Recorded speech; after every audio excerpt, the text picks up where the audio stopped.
the spate of killings in the north-central region of Nigeria, particularly in Plateau State. Over 40 lives were lost in a single night in the community of Zike, once again raising the painful question, why do these attacks continue to happen? While families bury their loved ones, the president is reportedly on vacation in France, sparking outrage among citizens who feel abandoned and unheard. Some see it as a stark reflection of the growing disconnect between leadership and the people. But these attacks are not new. From Benue to Kaduna Plateau, remember that these attacks are still even happening in Benue State. We've seen similar patterns: villages razed, lives lost, promises made, justice delayed. So today we ask, how did we get here? Why do these atrocities continue unabated? And what must change to truly protect Nigerian lives? We're going to be having this conversation with a seasoned public and political affairs analyst and the president and founder of Open Forum, Citizen Matthew Kofi O'Connor. Good morning to you, Citizen MKO. Thank you very much, Sharon. Good morning, and good morning to fellow citizens. Morning and welcome. Thank you. All right, let's just dive straight into it. This is in the first community in Plateau, Benue, or even southern Kaduna that have been attacked. What do you think is responsible for the consistent failure to prevent these recurring killings despite previous government promises? What a way to start an emotional conversation. You asked a rhetorical question earlier when you said, how did we get here? And I have a simple answer anytime such questions are asked over issues that I personally have knowledge, and the knowledge is in public domain for certain persons because of their either personal or ethnic or political interests who want to deny. We got here where people are being killed on daily basis, some of them, or possibly most of them, unreported. Is because we refuse to tell truth to ourselves, that there is something fundamentally wrong with the way we are structured, with the way we've allowed some persons to think and believe that this is who they are, and this is what should be the yardstick for measuring who others are. We got here with our eyes wide open. We have lived in denial, but I'm so glad that in the midst of this hypocrisy, in the midst of this failure of leadership, we have somebody that just told the truth within the week. And what is that truth? The truth is that what has been going on has been genocide.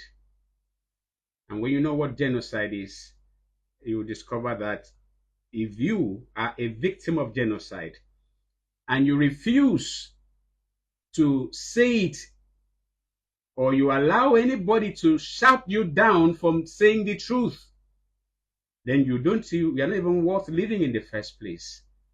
And who is that person that I just told the truth about what is happening in the Middle Belt?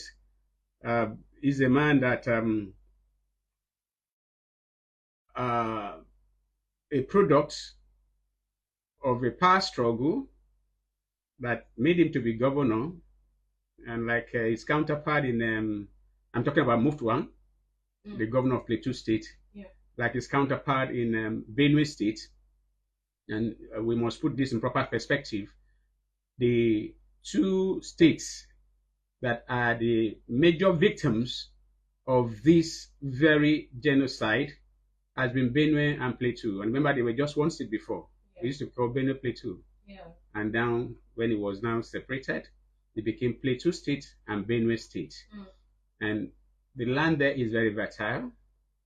The agriculture that's going on there is first class. But some persons felt the land should belong to them by any means. And having been an agenda for centuries, and some persons are trying to follow that up.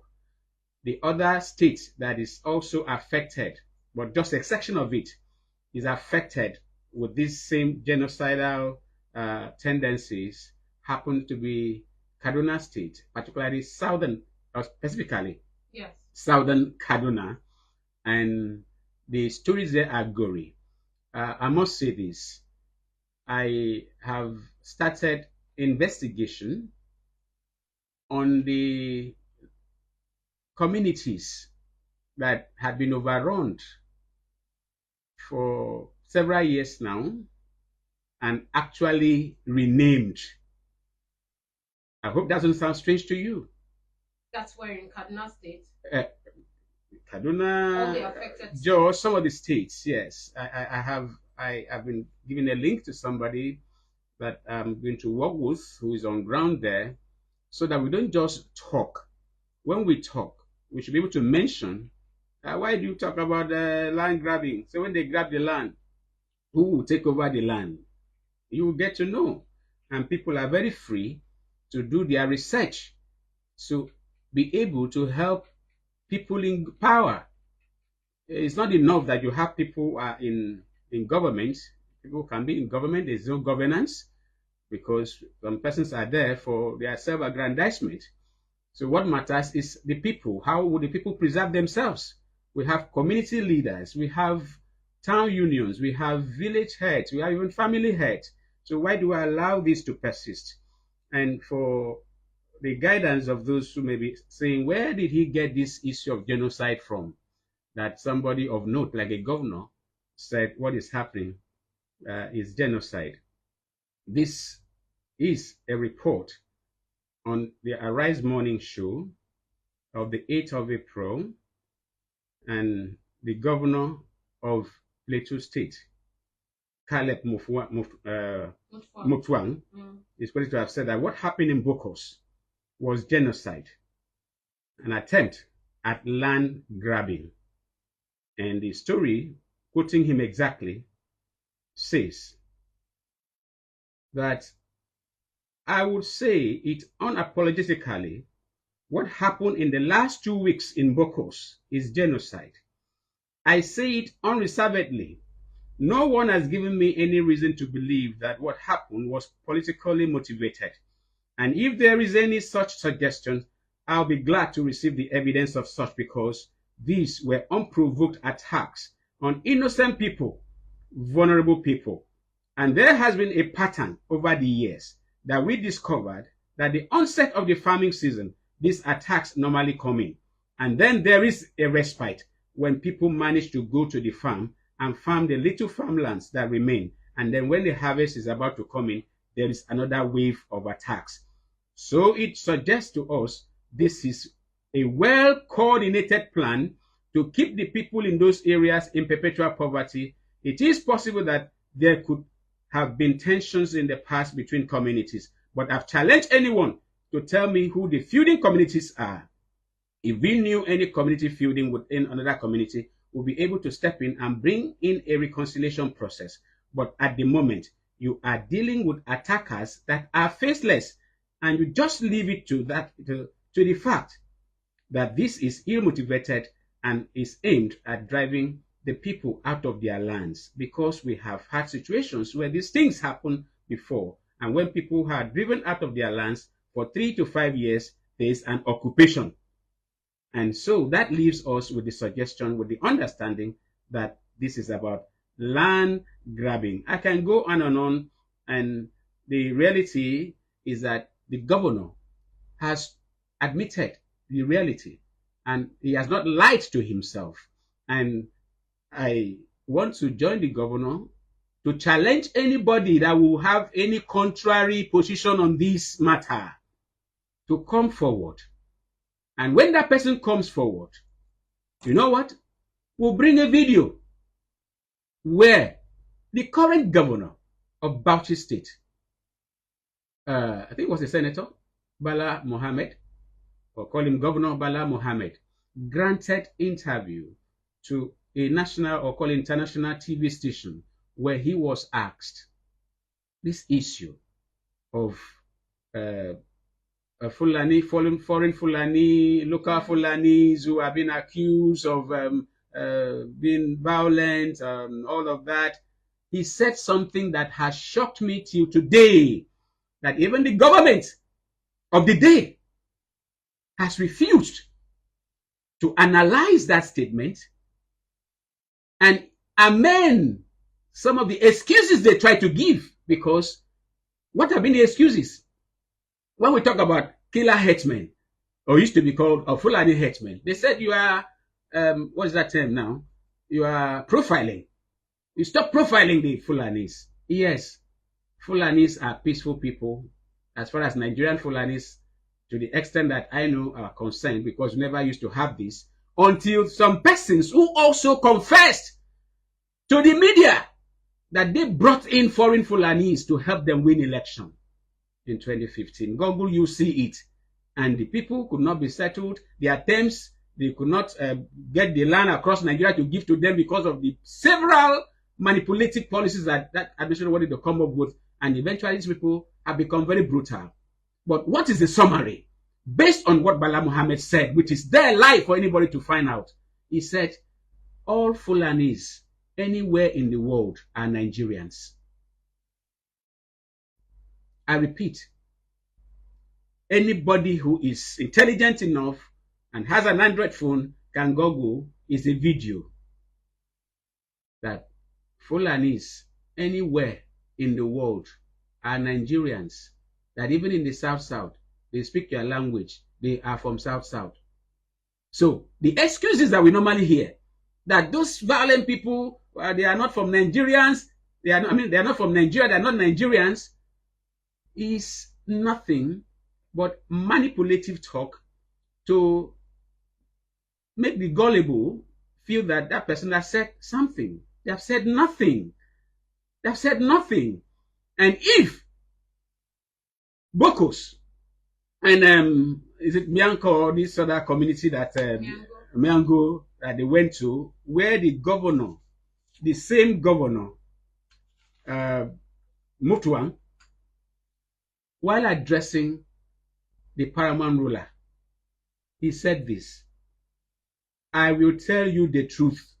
I have been crying since yesterday because I had trusted God that all the arrangements were put in place, that it would not happen again. Yeah. We have made investment in security. But like all human arrangements, sometimes they fail. I want to admit that on Sunday night, that was 13th to 14th April, we failed. Please forgive me.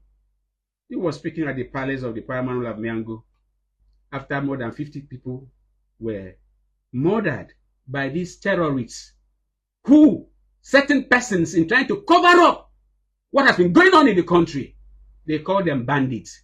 And I said from day one that the person and the people that coined the term bandit to cover a particular people who believe that they are born violent, they are born, I don't know what term, other term to use, to hide the gravity and the direction where this was coming from, are enemies of Nigeria, and they will give account, if not to Nigerians, to God Almighty. So the reality is that Mutuang have admitted that government has failed to protect the people, and he cried his heart out. And I'm sure while crying, he must be praying, God, come to our aid. God has helped us, that we still have voices like this.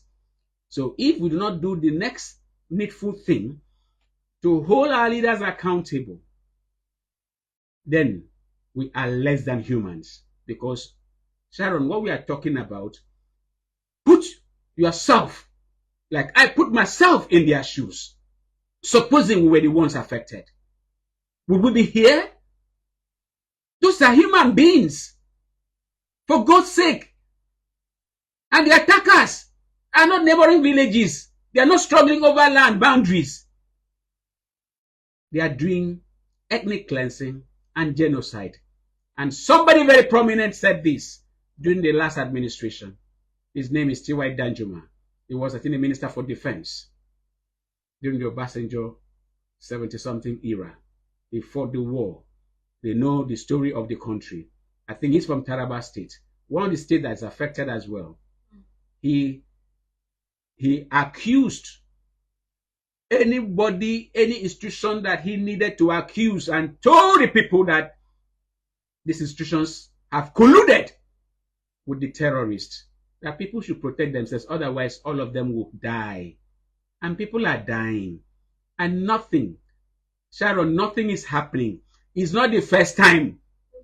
Let me drop this. During the immediate past administration of General Buhari, it was so terrible that the governor, who was an APC governor, defected. The man was crying every other day. He was also attacked severally. He'll be running like an ordinary person, just trying to save his life, until he defected. And the battle to make sure he didn't come back. The man came back because the people stood by him.